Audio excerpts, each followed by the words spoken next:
I am, yes, I had advertised that I would record it. And I'm really glad you said that, because I told You're somebody when welcome. they said, "Are you going to record it?" I said, "If I remember to push the button, it will be recorded." I did not remember to push the button, but you reminded Push me. the So button. yeah, we are good. Um, so like I say, I'm by no means an expert with Zoom. I have the very most basic knowledge of it.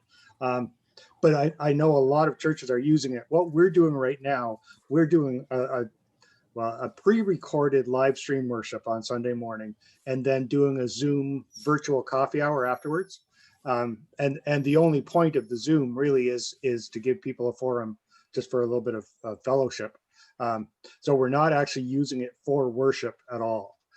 So I'm here to learn as much as the rest of you. Really, I had suggested that we think about switching over, but the decision to go live stream or pre-recorded or Zoom it's really cultural, and we're sticking with the live stream. So I'm going to start off.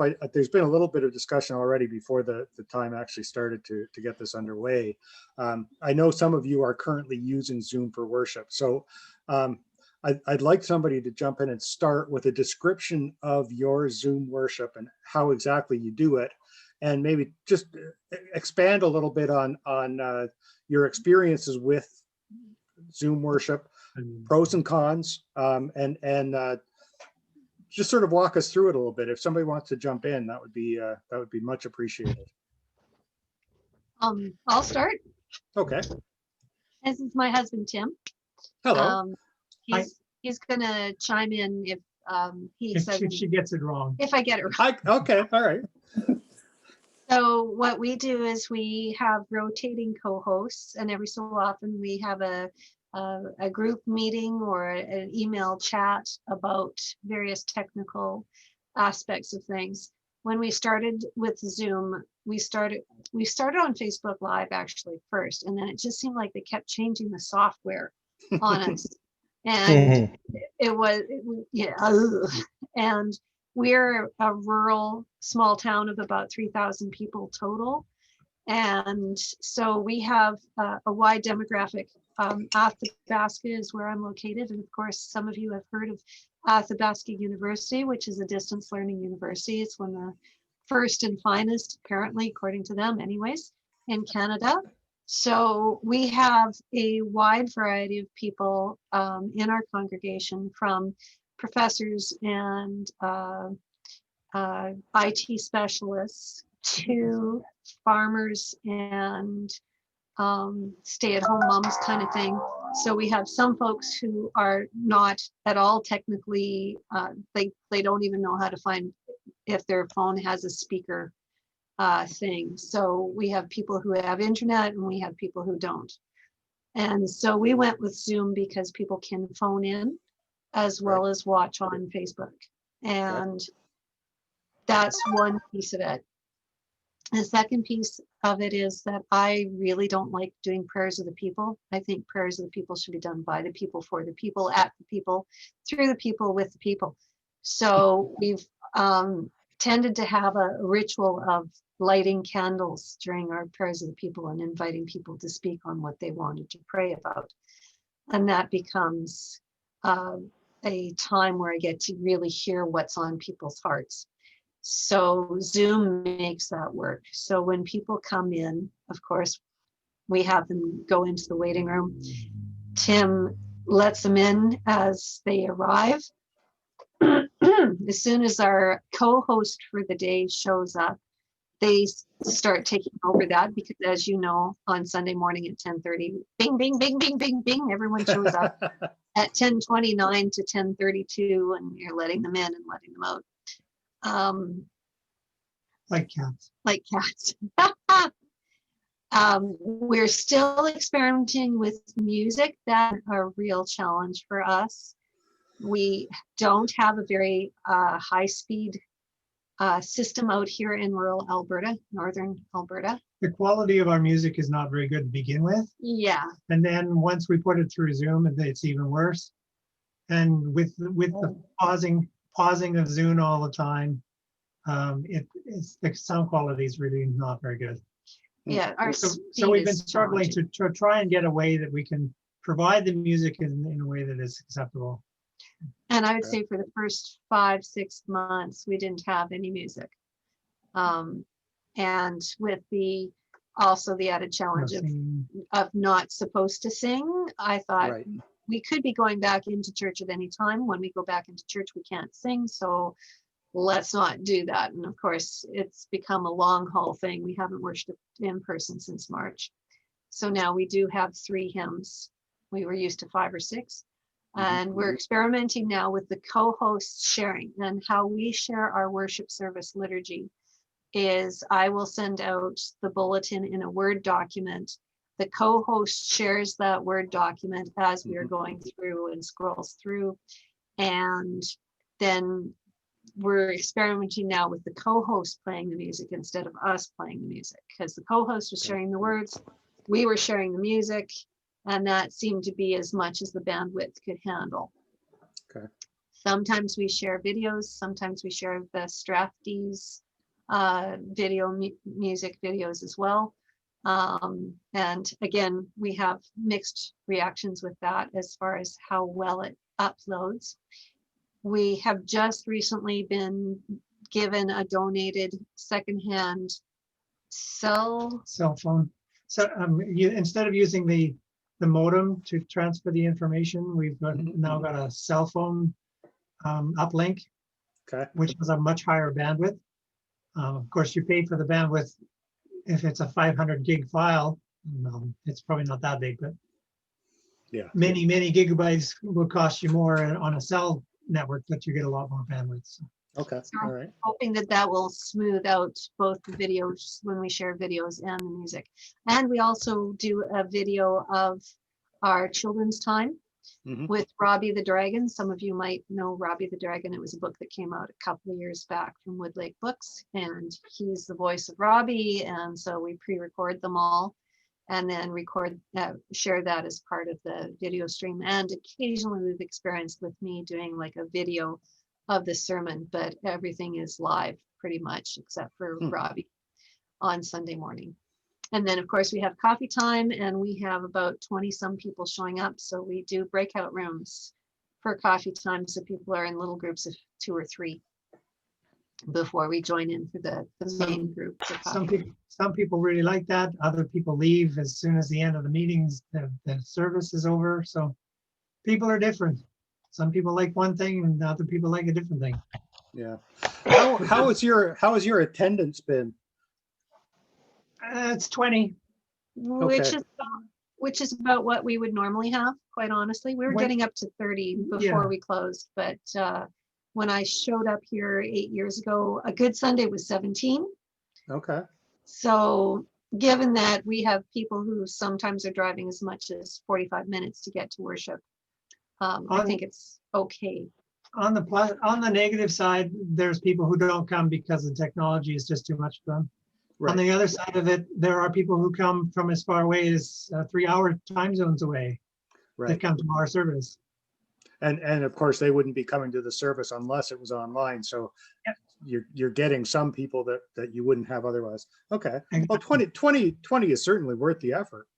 Yeah. Well, and not only that, there are some people who watch it in the Facebook posts that we have up. There's others who only want to see the Robbie parts. We have a YouTube as well. So it's posted there for people to look at whenever they want, not in our time frame. Right. We haven't had a lot of uptake though. So it could be more than 20 because of the Facebook. Right. We don't count Facebook. Okay. Somebody else that has been doing Zoom worship for a while want to jump in and give us some description? Yeah, I can do it.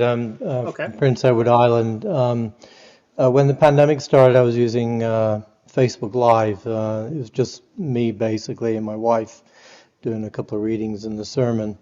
And then once we're now able to gather for worship up to, I think it's 50. But we have 4 churches and only one of the churches has an internet connection.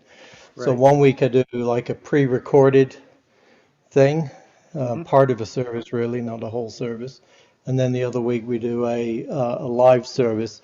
And I think it was probably about a month and a half ago, I was looking to go to Zoom and I kept backing off because of some of the security issues I was hearing about. And eventually I just took the risk and tried it, and I was pleasantly surprised. It seemed to work okay. The only thing is I'm the only person, so I don't have a co-host. I don't have a well, I have a background in technology, so I'm reasonably comfortable. So what I normally do is I have the liturgy on a WordPress website that I post on Facebook, and then we invite people to join us through Zoom or through the Facebook page. And it seems to be working okay. And the other week I discovered Epoch Cam, so I figured out how to use my iPhone as a remote camera and control it from within the service. I can change the views, which was quite good, except it froze at one point. But so generally I'm pretty pleased with it, but I think most people are still just watching it on Facebook because we were doing that for so long, even though I emailed the link out. I think the problem is trying to do is one person doing too much, essentially. So what I started using at one point was a teleprompter program, and now I have it scripted. So I have things like turn iPhone camera on, turn iPhone camera off, start the reading, and so I can change the views, and I've got it all very scripted, so I don't have to think about it in the middle of the service. And even still, I make some mistakes. But overall, yeah, the music quality is not that great. I'm not sure how to make it better at this stage. But overall, it's better than what we were doing. And we're getting a fair number of people attending now, so it's probably less people online, but there are people who are shut in who aren't able to get out or at risk because of COVID, and they can still participate. So I just think it's really critical to keep the online worship going now that we've started it. Okay. Monica? I'd be interested in knowing who, so David, am I to understand that you Zoom to Facebook Live? Yes. And have you found that easy to do? Because that's been the challenge for me / us. So how can you walk us through how you do that? I know you can do it, but it has not worked well for us so far. Yeah, there's a in one of the, I can't remember which option it is, but you can just go to Facebook Live and it comes up and you have the option of going to your news feed, which I did once actually. And because of that, we ended up with people from where I'm from in Bermuda joining us, and now they join us continually. But you can pick a group in Facebook, and then you can push it to that group. And so what I do now is I have it scripted, and I have the CCLI license information, and I post that on Facebook as well. So everything, all the information's right there as we do it. But I was surprised. I was a bit worried about how that might work. And it does take like a minute to get the Facebook page set up, but it seems to work okay as far as I've found. I have like the $20 a month Zoom connection. I haven't been using the United Church one at all, just my own. So you made yourself as a group. So I think one of the challenges for us is that people, because they have known me, have come. I go on as Deb Hinksman, and they all look for Deb Hinksman. We're trying to morph that away. So did you have your congregation become a group? It already was a group. There was already a Facebook group there. So yeah, you became and I used a Facebook group. Okay. Yeah, I just used to do Facebook Live to the Facebook group, and then I figured we could do more things with Zoom, and so shifted to Zoom to Facebook. Yeah, and what I noticed was that the sound quality going from Zoom to Facebook was better than going directly to Facebook. The connection's not 100%, but one of my things on my list is when I go to the church on Sunday, I restart the modem just to kind of get it going again, and then the speed tends to bump up a little bit. So. Sorry, I just if I could just throw something in for a minute. I just thought about something that Monica had said when she was talking there about posting the Word document so people could follow the service. There is another way of doing that. In the chat window, there is actually a file setting in the chat window that you can attach a file and people could grab it from there. So it's not actually tying up any of the bandwidth during the service. They could just open it directly from there on their own computer. Oh, okay. That's good to know. It probably reduces the bandwidth to show the thing on the screen because you have less live video playing. I mean, yeah, that's a point. Okay, all right. But if it's a static image, it's sending less. Okay, yeah, that makes sense. That makes sense. And one of the things that I find too is unless we actually spent some time doing some Zoom training, which I do with my Toastmasters Club, actually, a lot of my congregation don't know where the chat is. Right. It's such a diverse congregation. Half of them know where the chat is and can probably do it in their sleep, and the other half is just like. The people who have used Zoom for work know more about Zoom, but most of these people are retired and they're not even working. So yeah, the company that I worked for, we never used Zoom because when it originally came out, there were huge security issues with Zoom. There were huge vulnerabilities, and our IT department would not allow us to use Zoom. So it was never something I had any experience with at all through work, which is too bad because then I would have had some training from actual professionals. But they've solved a lot of that challenge with with security. So I think it's much more widely adopted now. But originally it was quite vulnerable to attack. As David was saying, they got familiar with using Facebook, and then when he wanted to change, they wouldn't change because they were already familiar. So the first thing we get used to, and then we don't want to try and learn something new. So resistance is very high to retraining to anything else. And Deborah, another thought that I had about Facebook is, I'd say about 2 or 3 weeks into March or April, Facebook changed their technology. Yes. And all of a sudden it made it very, very convoluted. And then it took a while for Zoom to catch up so that Zoom could go back to a more intuitive patching through. And that has happened now, so that the patching through to Facebook on Zoom's tab got fixed. So there's all those little ripple effects that happen too. And they always change it on Sunday morning. Thank you. Yes, that was the whole thing that I thought on Sunday morning, and I'm sitting there and I've never used so many expletive deleted as on Sunday morning when I think, really?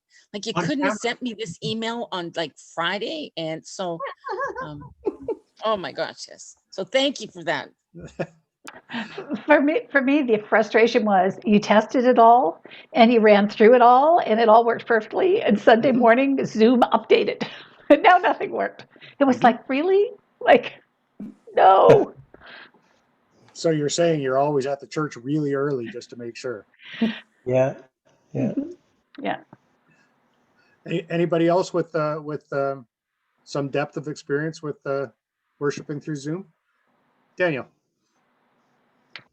Unmute. Oh, yeah, there we go. Okay. Hi, everybody. This is my first Zoom meeting with this particular group. I just joined 2 or 3 days ago, and very glad to be here. I'm in Sudbury, Ontario, and I attend a Pentecostal church here in Sudbury, but my business is actually doing installs of video equipment and so forth, live streaming systems. So I've done about 6 churches here in Sudbury now, and it's been quite the experience. So I thought, well, maybe I'll just kind of tune in with you guys and give you some, just give you a few hints about it. We use Zoom in our small group, and we have about 15 people in our small group, and we meet every Thursday. And we had a Christmas service that we put together in our small group that I was particularly taken with. So let me share some stuff for you that maybe you'll find very helpful. The first thing is we use PowerPoint slides, and we take our video and we embed them into PowerPoint slides. this is a really good idea. And the reason is you can control the appearance and the disappearance of your video without having to go searching around looking for a video player. So that would be my number one thing, is get onto PowerPoint or get onto Keynote if you're on a Mac. Either one is just fine.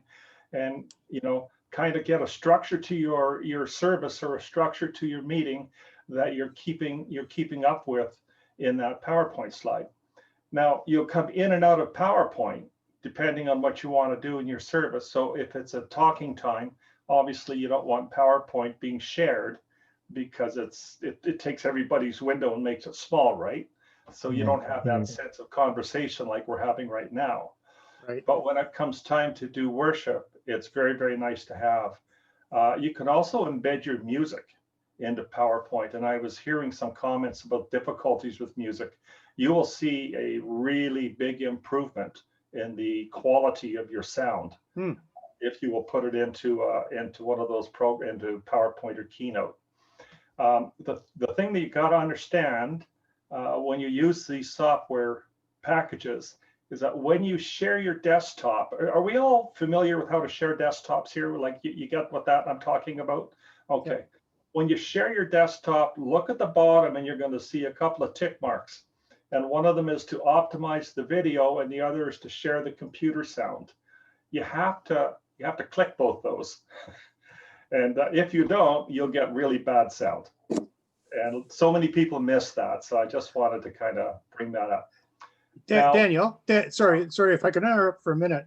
Do you have something by any chance loaded that you could actually share your screen and show us what you're talking about? Sure. That would be instructive. Yeah. Okay. Am I allowed to share? Have you got? Yes. Yep. The permissions are set to share. So. Okay. So, all right. The next thing I want to just kind of share with you is quality of the video is a really big deal. I'm using a C920 webcam. I think it's an $80 camera made by Logitech, right? And I'm on a Mac right now, and I also have the standard camera that Apple gives you. So the first thing I would say to you is get looking at your computer in 1080p. If you're running on a Mac, believe it or not, you're actually looking at yourself in 720p, because that's what most of the Mac cameras are set to. They don't tell you that, but that is the truth. So, go buy yourself an $80 camera and get yourself looking better. That would be the number one thing I'd say. Then the next thing is I'm going to show you something now. Let me just get on this desktop here. No, I'm disabled for screen sharing. Oh, the admin has to change that. Yeah. Could you change that? No, it's set to participant can share. Oh, I'm sorry. I didn't have it set everywhere. Sorry, there's a couple of options there. Okay, I think you can go now. Okay, we're on. All right. So I am showing you now this little item in here. This is called an Elgato Camlink. They're about 160 bucks. So they're not expensive.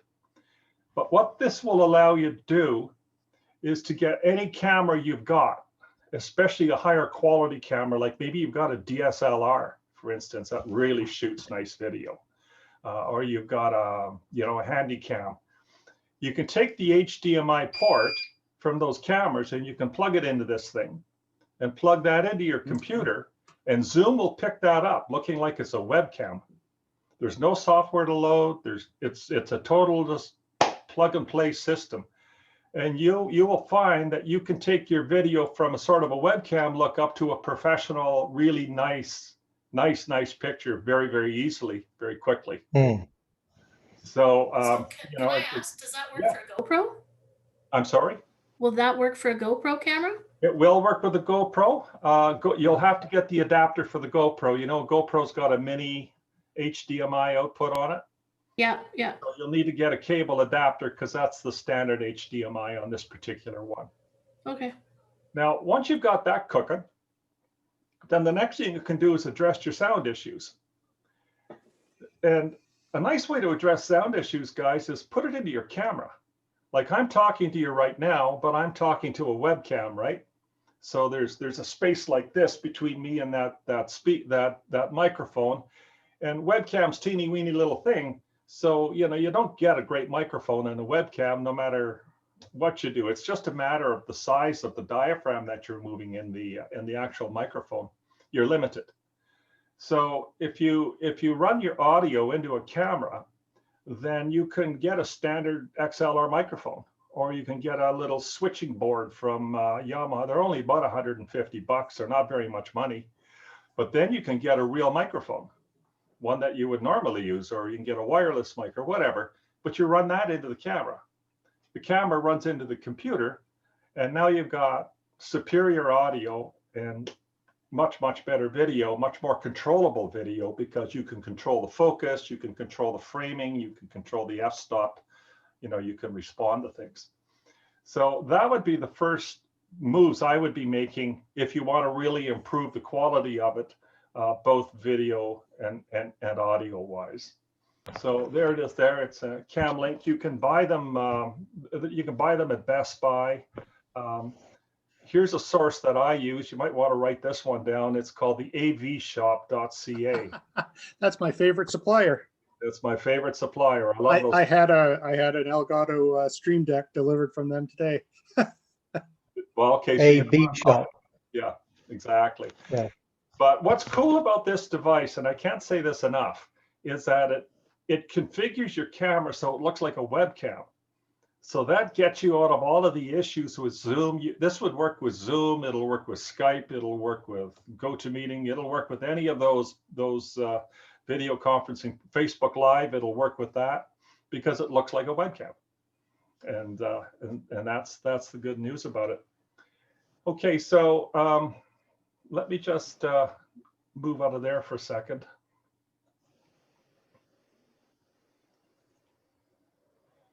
Okay, so I'm just going to see what I've got. I'm sorry, guys, if I had known, I would have prepared something for you. I know I kind of put you on the spot there, but you mentioned a couple of things that would be really instructive to see on screen.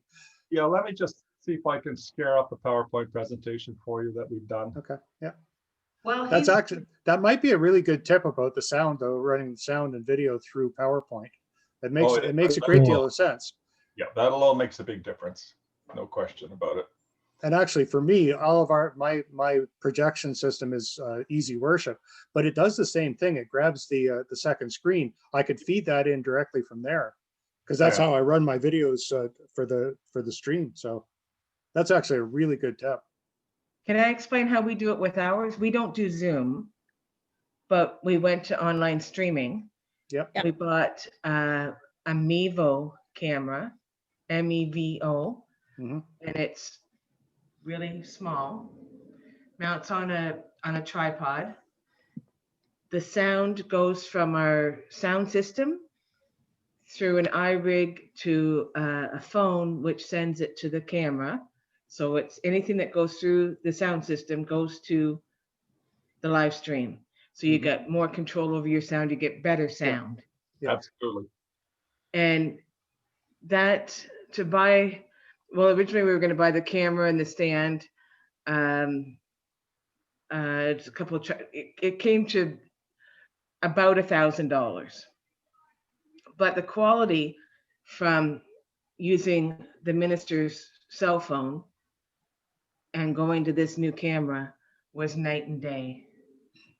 And one service we had to switch partway through, and it was just like you can really tell the difference. And you can change the light balance. The white balance, you can adjust for different lighting, tungsten or whatever. And there is a microphone on the camera, which is fine if it was just, using it as a webcam. Right. Or one-on-one with somebody, but in the sanctuary, it doesn't work so great. Of course. Yeah. Now, when we go back to in the building services, I'm going to put a sign on it that says, if you don't want to be on the camera, heard or seen, stay behind this line. Because we had people at our Advent services walking up while the postlude is still playing and putting out candles and doing stuff in front of the camera. Well, you realize you just went to the whole world. Yeah. They didn't think about that. So many stories to tell about that. Yeah. Right? Or someone having a conversation with the minister before the Right. service ends. Yeah. Yes. Two M&P people were sitting on opposite sides of the aisle, and they went to lean in and talk to one another. And my friend went, "What are they going to say?" Because that camera could pick it up. But luckily they realized and didn't have the conversation. But yeah, you do have to be kind of careful. And as we get more comfortable with that, I'm probably going to turn that microphone down even more and rely more heavily on the sound system. Yeah. But if the sound system loses the contact to the camera, I want to have something. Redundancy is good. Yes. So now, right now, we're recording ahead of time. Tomorrow afternoon, we'll record the service. I will take that recording and jazz it up, and it will be online on Facebook and YouTube on Sunday morning. And that way, there's only 3 of us in there when we're doing it, and everybody feels safe, comfortable. And I've learned how to put the slides on the bottom corner of the screen. I can do that now with the editing, and it's been a real learning curve. Yep. But I love text, so it's good. Daniel, did you find a presentation? Okay. Ready, so I'll give you a little example here of what I'm talking about. Yep. So I'm going into PowerPoint now, and you'll see that comes up. And so what we'll do now is just go right to the presenter. So, whoops, just hang on, guys. I went and made the same mistake I told you not to make. And that's pretty much the way it goes, isn't it? Yeah. Okay. Share sound and optimize for video clip. Those are the 2 that you want to know about. And then we share. One more time. We get it right this time. Okay, we've got that. There's Microsoft. Feels like Sunday morning. Yeah. Okay, so here's PowerPoint. Yeah. So we've got it running. You can see the Gospel of Matthew. You see the slide? Yep. Okay, so now we'll transition slides, and now we'll transition into a video.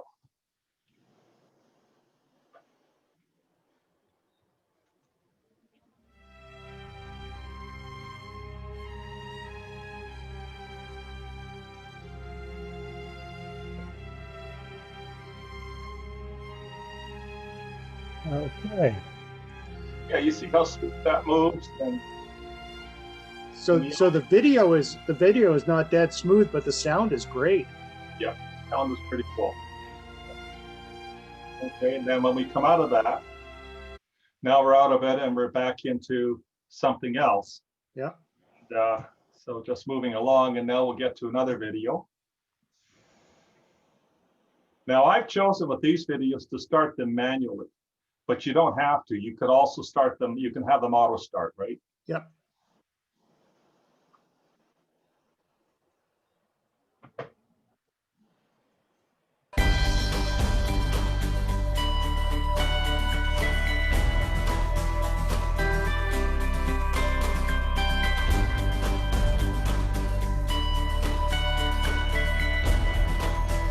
In my mind's eye, I can see Jesus sitting on this hill with all these people surrounding him, overlooking the Sea of sound is Galilee, very good, and preaching his most famous sermon, the Sermon on the Mount.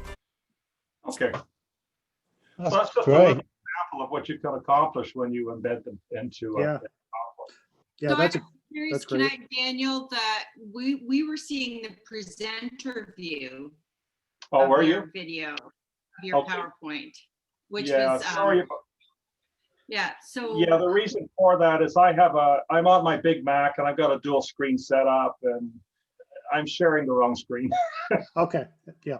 Okay, but if you were on a single screen computer, then that's what would come up. I should have picked a second monitor. One of the problems that we've discovered is it's often difficult to know what you're sharing unless somebody tells you. And if they can't hear the music, and that's one of the downsides of Zoom, you don't really know what you're sharing until somebody tells you what it is that they see, especially when it comes to music. Yeah. I guess, can I ask, I'm from St. Andrews in Georgetown. We are not using Facebook. Sorry, we're not using Zoom. We are using Facebook Live, and we're streaming live. So it's changing every week. I'm going to say right now we're using StreamYard, but I believe that is changing. So I think, John, you're in communication with our audio guy, Mark Wyatt. So he's changed. Yeah, I never know what Mark's doing because Mark's always making improvements, which is wonderful. But yeah, I don't know. So I'm going to say that right now we are through StreamYard. That might be changing, and we are live to Facebook Live as well as YouTube. And I think we're going to try Twitch for the youth. And then this week I think we're going to try a radio station as well for the shut-ins that don't have internet access, that are in a residence right beside us. So that will be a whole new learning curve as well. But my question is, well, I guess two. I don't know how to get givings connected well so that it's kind of streamless, be it Facebook Live, Zoom, whatever. And then we're doing virtual coffee hour after, which is great, but it's not streamless. Like, I need a better system for that, I think. So I don't know if anybody would have suggestions for that.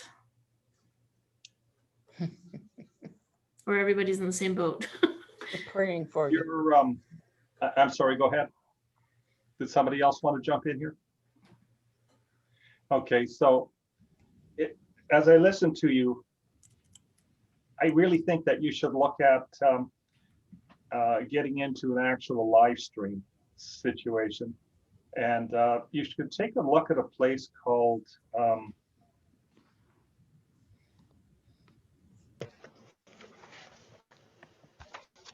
I'm going to show you something. I think it's exactly what you want to see. We have a fantastic audio engineer, whatever, extraordinaire. I'm not even sure what to refer to Mark as. But I never quite know what's on the go. But from last Sunday, I can see how virtual coffee hour was kind of very segmented because we had to come off Facebook and then go into Zoom, which for the older population was a bit of a challenge. And then the givings bit's always been sure. Right? Okay, so we do post the links in the comments, which so this past week the comments from Facebook Live actually appeared on YouTube, which was a first that I've noticed. Maybe Mark's been doing it, but it's first that I've noticed. And I mean, Canada Gives or Canada Helps, that site, there's always a few that come in that way, but obviously it's not the same as being in person, right? And the longer this goes on, the more of a concern that'll be. I'm going to let you look at something. This is a church website that we work with. Everybody can see that? Yeah. Tidings Church. Okay, so what we're doing here is we're streaming using a service called Boxcast. Has anybody used that one? Nope. Familiar name though. I would really encourage you to go and look at that service. It's called Boxcast. There's all sorts of good reasons why, but I without seeing that, we take the feed from Boxcast and we subscribe to this free service. It's called churchonline.net, I believe. So what it gives you is, this is where your live stream goes, right here. And then off to the side, you see where it says Bible and schedule? Well, on Sunday morning when you stream, there's a third one in here called chat.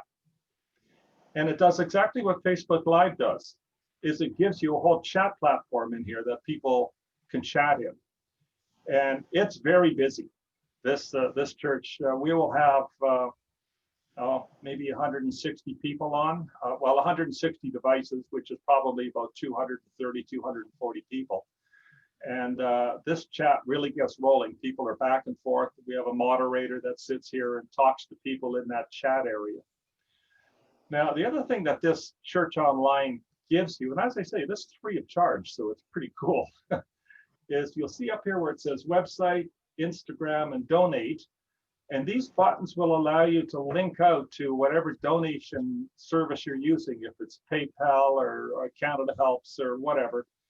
That when you set this up, you're all set to go, but it doesn't leave the page. So you go donate, a little thing comes up, and guy puts in your donation, but doesn't leave the page. And I really like that because it keeps you in the service, but yet it still addresses this idea of, you know, I'd like to give something now. Bam, you're servicing that for you. It also takes you back to your core website for the church. And then down here, you can put in a schedule. You see, these are the schedules for next Sunday, but I've seen people load this up for 4 or 5 months. So people will always know what's coming up. And then over here is where the minister puts his sermon notes. And that stays for people. They can copy and paste that and do whatever they want with it. And then, like I say, the other one that you'll see is the chat feature. So it kind of pushes all the buttons at the same time. Now we use this with Boxcast, but this also works with YouTube Live. So if you prefer to use YouTube because it's free, Boxcast is the paid service. You can, you could hit both things and not increase your baseload cost on it at all. Let's see if I can just find out. It's really, they don't tell you very much about where these guys are. They really hide. There it is there. You see that thing? Church Online Platform. Okay. Let me go to that. I'll just copy this and paste it into the chat, and then everybody can take it.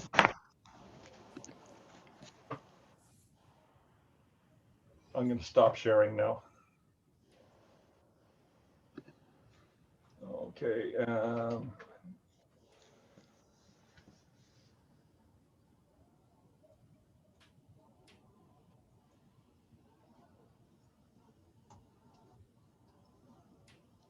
I've been trying for. There you go. Success I is. shared that out to everybody. It's hard to tell when you're on multiple platforms how many people are watching, right? Yeah. YouTube Live will tell you. Yeah, but then I don't know Facebook Live, right? Like I have to add them all up. Yeah, that's true. You've got to go to each platform. They don't tell you. They don't aggregate it. No. In any one spot. But I think we've been hitting about 45, 47, and then maybe 12 to 15 on YouTube Live. Pretty cool. How big is your church? 150, 160 active members. That's pretty average, right? Like, so, you're a good portion of them. Yeah, and then oddly enough, our service views after we hit hundreds. It's kind of odd. Yeah. I was like, how many people are really watching this thing? But I've noticed the same. We get more views afterwards. Yeah. I learned. Yeah. And I've sort of struggled the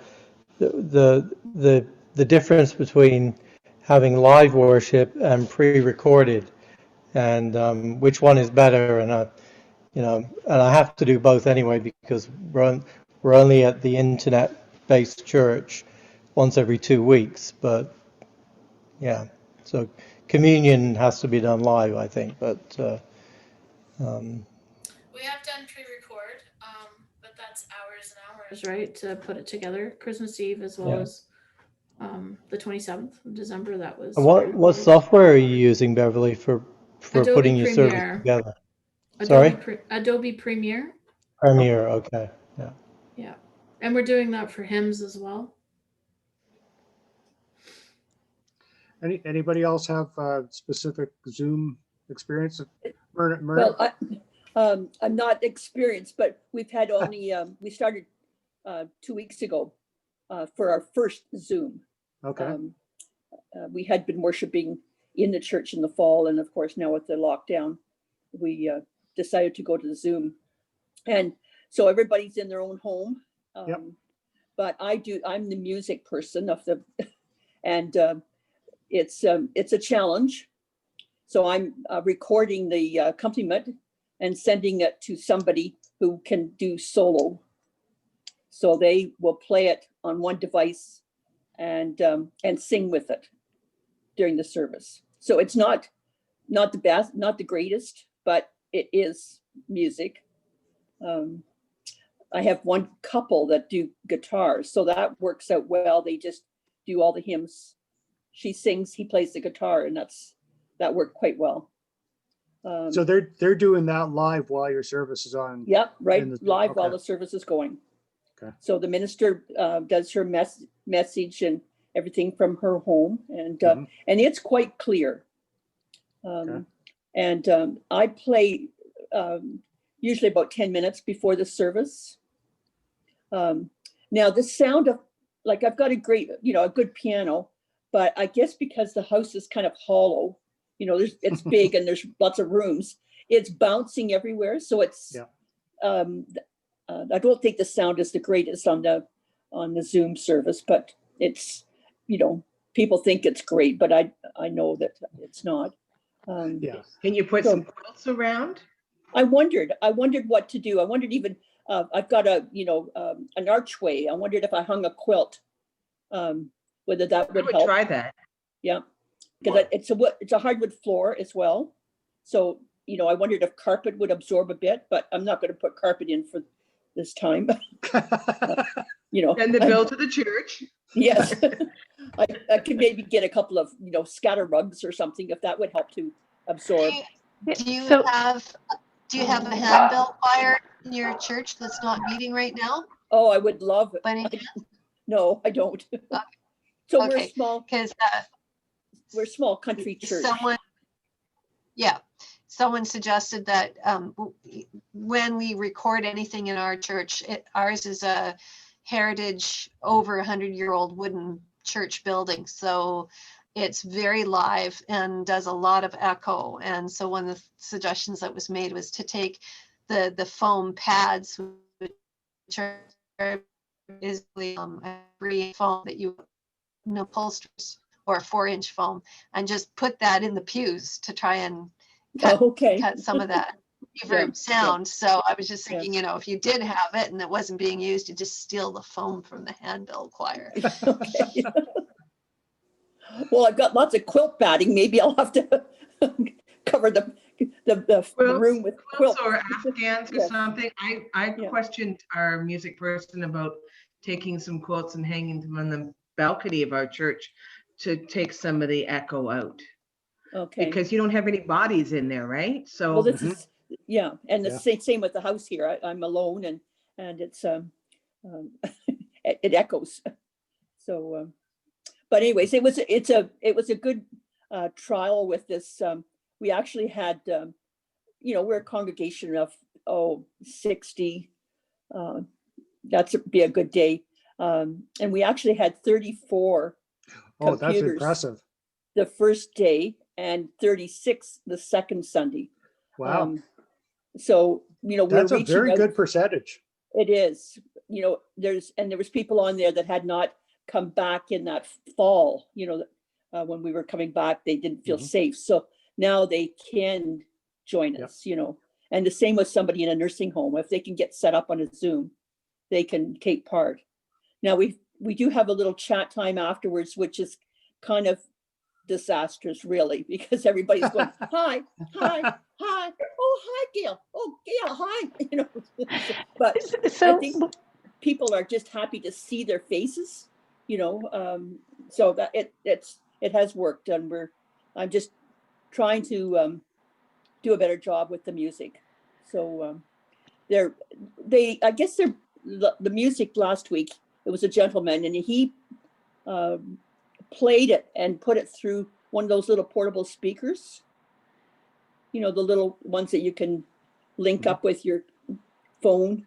Yeah. And it made a nicer sound, a little fuller sound. So I'm looking for ideas. Yeah, I think what Daniel was mentioning earlier, actually feeding using a proper microphone, particularly with a piano. A piano can be challenging to mic at the best of times. But if you're doing it at home in your living room, that's a whole different level. But yeah. do you have somebody at the church that's tech savvy enough to be able to help you with interfacing a regular microphone into your mix? I might be able to. There's a young fellow, but he's going to Ireland in 2 weeks, but maybe he would have time. Well, he's got 2 weeks to make it work. Where do you set your, are you recording to your phone? No, my my Mac computer. With? My Mac computer. Okay. There you go. Get an iRig. I think somebody here had an iRig, don't they? We have an iRig. Yeah, that's a very effective piece of equipment. They're not expensive. That's what we do too. We bought that piece of equipment so that we could clean up the sound. Yeah. So the iRig fits into your Mac then? Yep. Okay. Yeah, you get a proper microphone like an SM58, you know, kind of a standard performing microphone. You plug it into the iRig. iRig comes out the other end. It's got the connector, the little teeny weeny connector that'll fit into the Mac, and then you're good to go. Okay. I think that would probably help a lot. So an SM58 mic, where would you get that at? Best Buy or Staples or? Oh, do you have a Long and McQuaid? Pardon? Oh, Long and McQuaid. I have an SM57. I never thought of doing that.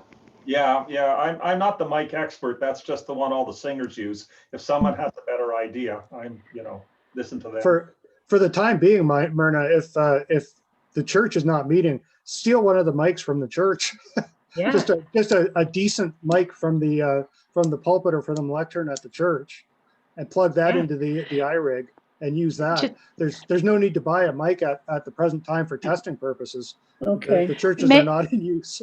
Make sure if you're borrowing your church from the mic, that it doesn't require phantom power. That's the only thing.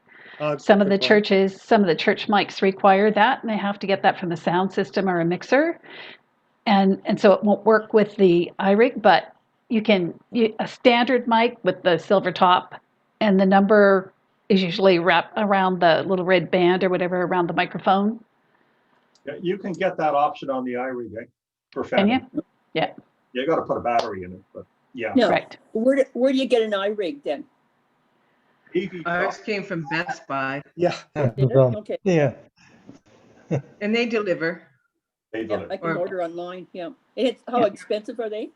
I think they're at the 150 range, aren't they? About that, yeah. Are they? Okay. Somewhere in that range. Okay. There's a few different models of it, but I think the one that you're looking at is around 150. Okay. Okay, thanks very much. Hey, John? Yeah. Can you hear me? Oh, Bob sorry. McKenzie? Yes, Robert. How are you? Yeah. Hi, Robert. Yeah. So I'm in Strathroy, Ontario, and this has been very good. Thank you, John, by the way, for putting these together. It's very useful to compare notes. I thought you looked familiar. I'm down the road. Oh, you're down the road. Okay. All right. Anyway, okay. Well, I sort of recognize the farmland behind you. No, that you won't. That's the no, I know. I'm kidding. Anyway, I do have to jump out, but I just wanted to make 2 quick comments. So we've been using Zoom at my church at Bethel, mainly like John, where for members meetings or for prayer meetings before a service, and then we've been using Vimeo to live stream. And that's been working fairly well. But just to the comment that Daniel had, I thought was very good. This is my main takeaway tonight, is using Keynote, I'm on a Mac, or PowerPoint, because I know that they do a really good job of compressing the audio. I mean, that's their thing, is they want to make sure presentations look and sound good when people are presenting. So they've really tweaked the algorithms to make sure that sound is going to go well. So I think, and plus, as John or Daniel, as I said, it gives structure, which is also a really nice thing. So I just wanted to comment on it. But the 2 things I was going to say was that with doing the screen sharing, sometimes you have to switch over from speaker view or this view, and you end up showing your desktop. It's a good idea. There's ways you can do it within Mac or PC to hide everything, or there's tools you can get. Like I happen to use Toolbox, which is a subscription, and it comes with a lot of other tools for compressing video and sort of dealing with media issues that you might every so often I'm running into a problem, and then I look in Toolbox and go, oh, there's a way to convert just audio or video or whatever. But it also lets me take my whole desktop and make it disappear before I, do screen sharing. So it's just kind of a nice way to clean that up. So I'm kind of intrigued to use that with PowerPoint or Keynote. And to the other issue of using a DSLR camera and then plugging the microphone in, again, there's better electronics in there than on your webcam, as you say.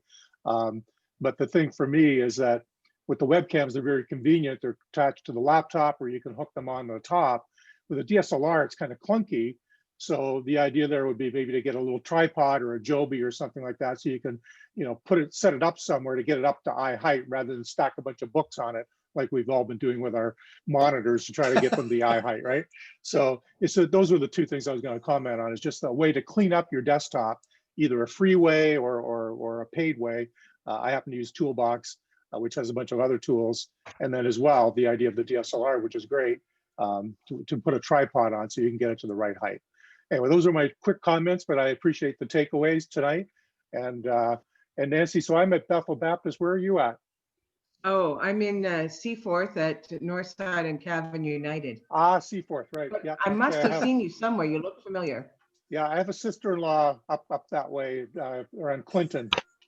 Yeah, Clinton, Benastra, which is not far from there. No, anyway, not. I do have to jump out to a phone call, but this has been very helpful. And I wanted to throw in a couple of tips to sort of give back a little bit. Okay, thank you, Robert. Okay, thanks. Bye-bye. Good night. Good night. Quick point here. There was a comment a couple of minutes ago about the Zoom coffee hour not being particularly successful. I just had a couple of things. We just started that a couple of weeks ago. As a result of one of the earlier conversations, we decided to try that because we had been streaming out pre-recorded services. So it was not interactive at all for the people that were watching. So we started it out, and the first week we only had, I think there were 5 of us came into the Zoom coffee hour. So we were thinking it was maybe not quite so successful. And then last week was the second session. And one of the people that came on, there were a few more that joined, but one of them that came on had just suffered a significant personal tragedy, and needed the community to share that. So even though we had started out thinking that it wasn't wildly successful doing the Zoom coffee hours, it was hugely important at that moment that we were doing it. So I just encourage you, if you were thinking about maybe dropping that because it wasn't appearing to be all that successful, you never know what might come of it that makes it worth the effort. Just something to throw in there. It was kind of heart-wrenching to sit and share that last week, but it was hugely important for her to be able to share it. Yeah. We do ours before the worship service. So people come on ahead of time and they chat and talk. And that gives them an opportunity to send to me in the chat box their prayer concerns, so they can be included in the pastoral prayers. Good idea. That's a good idea. Yeah. Yeah. And then they've all finished their by the time we start worship. And we do find using the breakout rooms really effective for our coffee time, because it allows them to have really nice conversations with 2 or 3 other people or 4 other people, and you can make it randomized. So it's almost like Christmas. Who am I going to get to chat with and visit with? And it's a bit of a pleasant surprise, and then it allows them to see each other's faces, and then we can come back into the main, and if there's anything that really important needs to be shared. So those breakout rooms are really helpful, and we're actually transitioning. I'm trying to be intentional and transitioning into open-ended questions coming from the sermon, and that people can chat about in the coffee time, because even when we were meeting in person, coffee time ended up being very shallow about, how about them Oilers, or how about the weather? Yep. And so throwing out these open-ended questions for them to talk about on, so where have you answered a call in your life, or how do you feel about call language, or something like that?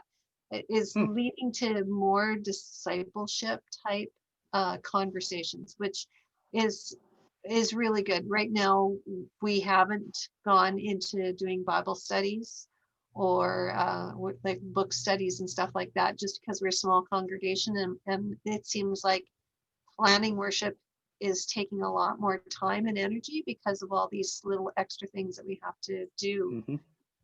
So I haven't had the energy to focus on let's getting our Bible study up going and stuff like that.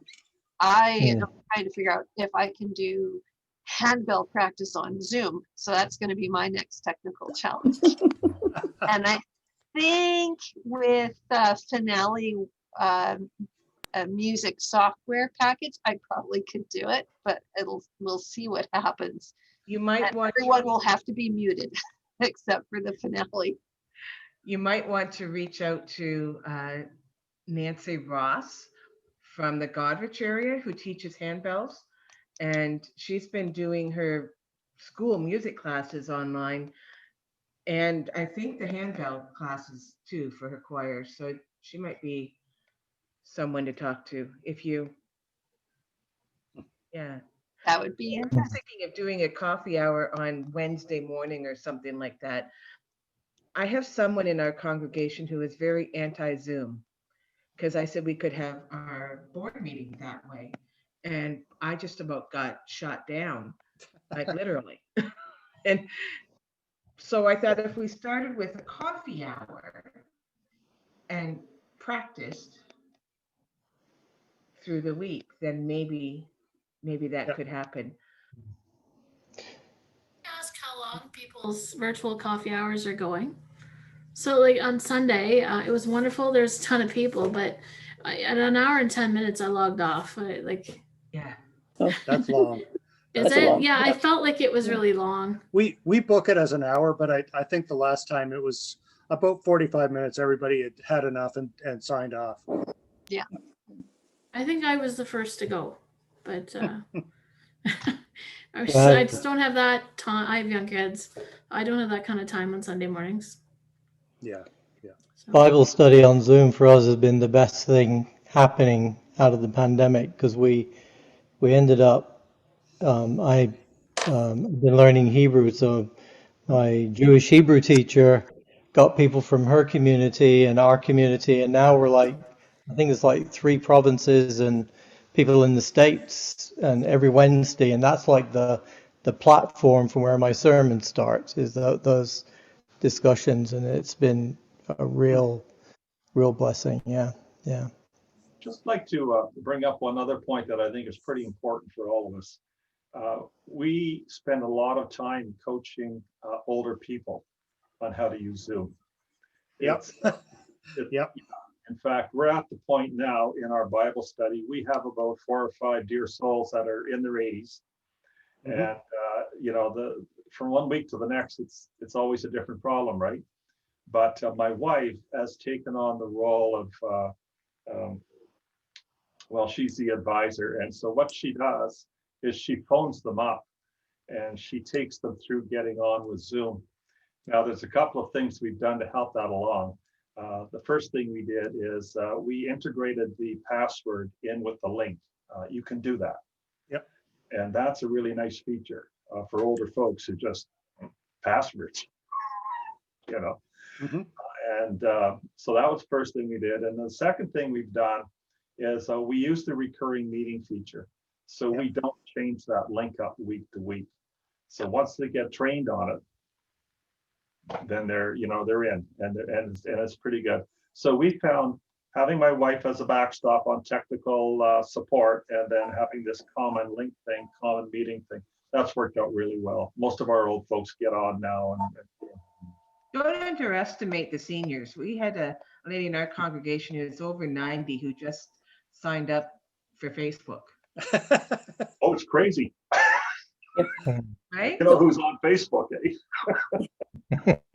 I actually do for their grandchildren and great grandchildren. Yeah, but she still figured it out. I taught my mother how to do it, and she's 91. Oh my. And they have never attended. They've come to the church for special things like baptisms, but now they are attending the services. So my mom and dad are sitting there, because their daughter is playing that piano, but it's wonderful to see them on there, Yeah, we have people joining us from as far away as Calgary, St. Louis, all over the place. Yeah. But I still, after, what are we at, 9-10 months into this, I still can't get our church to do e-transfers. Oh gosh, and we have e-transfers. We have a button that you can use, probably goes to Canada Helps for people who want to do the credit card. We have been saved by the government of Canada, quite honestly, and also by our PAR donators who are set up with pre-authorized remittance, and thank goodness. We still have, like I said, with the mixed bag of technology adapters we still have people dropping off their checks in envelopes too at the door. So quite a wide bag, but the e-transfers are just going through really easily for the most part. There's no reason why it can't work, except again, I have this same guy who doesn't like Zoom, who thinks that, oh, the older people aren't going to do that. I don't think it matters what your age is. You can still figure that out. And for the last 6 months, I could not find my checkbook. So my own church did not get, they got half the money they would have normally got. You're right.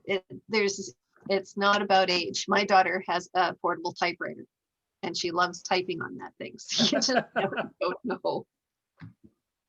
I know that, sorry to cut in,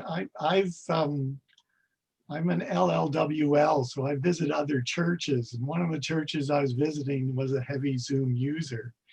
And what they were doing was they actually had an administrator that sat and intake people about half hour before the service and would work on the phone if they had any technical issues.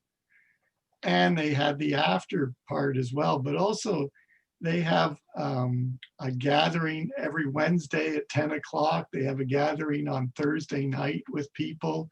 So they've really been able to use, Zoom and leverage it for congregational support. I'm sorry, I'm getting my camera mixed up. I bought a new monitor, which I thought was a nice idea until I realized my camera doesn't fit on it anymore because the bezel's so thin, it just falls off. So the monitor that holds it isn't the one I'm looking at. But yeah, Zoom is wonderful. They also, what they did was we were doing live worship. So there was about 20 people in the sanctuary, and they used one of the clients of the Zoom session. They had like a webcam, like they had a video interface connected to a camera and a microphone as the intake to Zoom sort of thing. So during the worship service, that was the predominant one. And then they would go back to the community sort of thing with Zoom. So I thought that was a very effective use of the technology. So I know my home church, what we do is we live stream the service, and then we have a get together after the service. The minister hosts a Zoom session after the service to connect with people afterwards.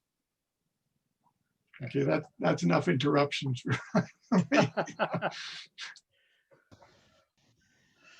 Anybody else have any specific either experiences to share with the group or specific questions? If not, we can wrap this up. But well, we've been on for an hour and 15 minutes. It certainly didn't seem like it. That was a very useful session, actually. That was Thank you so much. Pleased with that. Thank you. Yeah, really helpful. For those who